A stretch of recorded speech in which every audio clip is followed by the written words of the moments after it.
সংবাদে আপনাকে স্বাগতম। শুরুতেই সংবাদ শিরোনাম, এরপর বিস্তারিত। প্রশ্ন ফাঁস রোধে সংশোধনী আইন আজই অনুমোদন পাচ্ছে মোদির মন্ত্রিসভায়। কি রয়েছে এতে? শিক্ষামন্ত্রীর পদত্যাগ ছাড়া আন্দোলন থামবে না, অভিজিৎ দীপকে। ভারতে প্রশ্ন ফাঁস রোধে কঠোর বার্তা সর্বোচ্চ আদালতের। শিক্ষামন্ত্রীর পদত্যাগে কোনো আপোষ নয়, কেন্দ্রের সঙ্গে দ্বিতীয় দফা বৈঠকেও অনড় সিজেপি। আপনি যদি মোদিকে ক্ষমতা থেকে নামাতে চান তাহলে ভিডিওতে লাইক করে চ্যানেলটি অবশ্যই সাবস্ক্রাইব করে দিবেন। এখন বিস্তারিত। প্রশ্ন ফাঁস রোধে সংশোধনী আইন আজই অনুমোদন পাচ্ছে মোদির মন্ত্রিসভায়। কি রয়েছে এতে? নিট প্রশ্ন ফাঁসকে কেন্দ্র করে দেশ জুড়ে শিক্ষার্থীদের আন্দোলনের মধ্যে প্রশ্ন ফাঁস ও পরীক্ষায় জালিয়াতির বিরুদ্ধে আইন আরও কঠোর করার উদ্যোগ নিয়েছে ভারতের কেন্দ্রীয় সরকার। প্রস্তাবিত সংশোধনী অনুযায়ী প্রশ্ন ফাঁসের সঙ্গে জড়িতদের সর্বোচ্চ 10 বছরের কারাদণ্ড এবং 10 কোটি রুপি পর্যন্ত জরিমানার বিধান রাখা হতে পারে। ভারতীয় সংবাদ মাধ্যম এনডিটিভির প্রতিবেদনে বলা হয়েছে, প্রধানমন্ত্রী নরেন্দ্র মোদীর আরও কঠোর পদক্ষেপ নেওয়ার ঘোষণার একদিন পর সরকার public examinations prevention of unfair means আইন 2024 এ সংশোধন আনার প্রস্তুতি নিচ্ছে। সরকারি সূত্র জানিয়েছে, শুক্রবার বিকালে অনুষ্ঠিতব্য মন্ত্রিসভার বৈঠকে সংশোধনী প্রস্তাব অনুমোদন পেতে পারে। প্রস্তাবিত সংশোধনীর অন্যতম দিক হল প্রশ্ন ফাঁস সংক্রান্ত মামলার দ্রুত নিষ্পত্তির জন্য ফাস্ট ট্র্যাক আদালত গঠন। এসব আদালতকে 3 মাসের মধ্যে মামলার বিচার শেষ করে রায় দেওয়ার দায়িত্ব দেওয়া হতে পারে। শিক্ষামন্ত্রীর পদত্যাগ ছাড়া আন্দোলন থামবে না, অভিজিৎ দীপকে। শিক্ষামন্ত্রী ধর্মেন্দ্র প্রধানের পদত্যাগ ছাড়া কোনোভাবেই আন্দোলন থামবে না বলে স্পষ্ট জানিয়েছেন ককরোচ জনতা পার্টি সিজেপির প্রতিষ্ঠাতা সভাপতি অভিজিৎ দীপকে। সংবাদ সংস্থা ANI-কে তিনি একথা বলেন। দীপকে বলেন, যন্তর মন্তরে আমাদের ধর্ণা ধর্মেন্দ্র প্রধানের পদত্যাগ না হওয়া পর্যন্ত চলবে। তার পদত্যাগ ছাড়া অন্য কোনো সিদ্ধান্ত আমরা মেনে নেব না।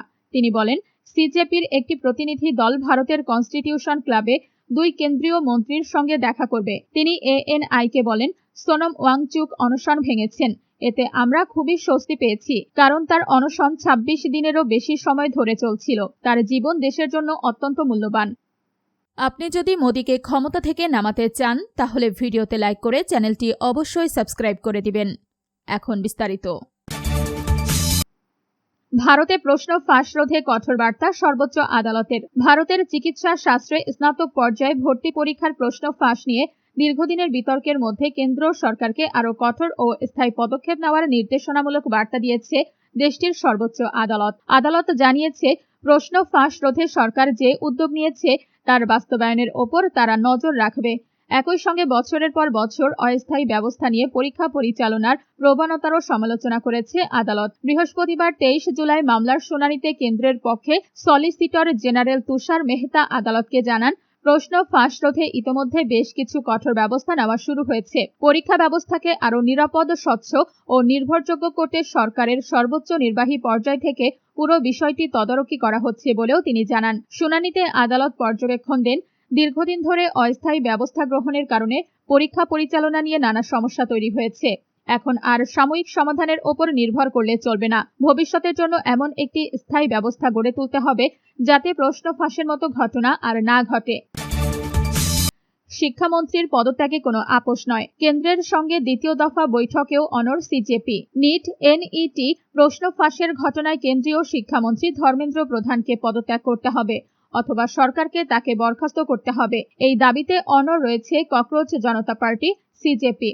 কেন্দ্রীয় সরকারের সঙ্গে দ্বিতীয় দফা বৈঠক শেষে সংগঠনটি জানিয়েছে, দাবি পূরণ না হওয়া পর্যন্ত শিক্ষার্থীদের আন্দোলন অব্যাহত থাকবে। শুক্রবার 24 জুলাই দিল্লির কনস্টিটিউশন ক্লাবে কেন্দ্রীয় সরকারের প্রতিনিধিদের সঙ্গে সিজেপির দ্বিতীয় দফা বৈঠক অনুষ্ঠিত হয়। বৈঠক শেষে সিজেপির পক্ষ থেকে জানানো হয়, শিক্ষামন্ত্রী ধর্মেন্দ্র প্রধানের পদত্যাগের দাবির বিষয়ে সিদ্ধান্ত জানাতে সরকার শনিবার দুপুর পর্যন্ত সময় চেয়েছে। বৈঠকের আগে সিজেপির প্রতিষ্ঠাতা অভিজিৎ দীপকে আবারও স্পষ্ট করে বলেন, নিট প্রশ্ন ফাঁসের ঘটনায় ধর্মেন্দ্র প্রধানের পদত্যাগ ছাড়া আন্দোলনের কোনো সমাধান হবে না।